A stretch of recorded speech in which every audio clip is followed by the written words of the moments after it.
Scenes of calm on the streets of Moscow on Sunday, where just a day earlier the government threw up military checkpoints amid reports that an armed column of mutinous Russian mercenaries were barreling north toward the capital. A tumultuous 2 days saw Yevgeny Prigozhin, the leader of the Wagner private militia, seize the southern Russian city of Rostov-on-Don and challenge the authority of President Vladimir Putin.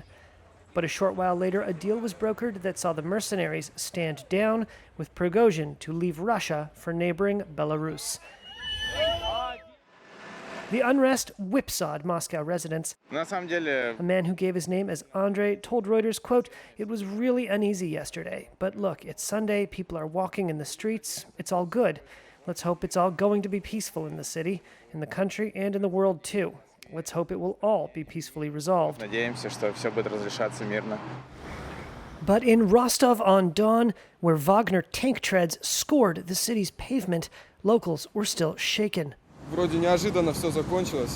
resident who gave his name as Dmitry said simply, "There are very serious problems in the country and they need to be solved. People who can no longer tolerate it, they resort to such radical methods as Prigozhin." Prigozhin and his Wagner fighters were once hailed by Russian media as heroes of the invasion of Ukraine. But Prigozhin has been fiercely criticizing Russia's military leadership for months. On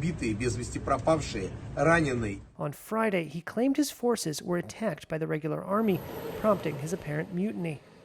The short-lived upheaval has raised questions over Putin's hold on power. It's the most dramatic military political confrontation in Russia in the last 30 years, since the time of the collapse of the Soviet Union in the early 1990s. Brian Taylor is a professor at Syracuse University. I think Putin emerges from this significantly weakened. I think if you're a member of the Russian elite, or in fact a member of the Russian population, you're going to look at this and think, wow, a private army just drove on Moscow for most of the day.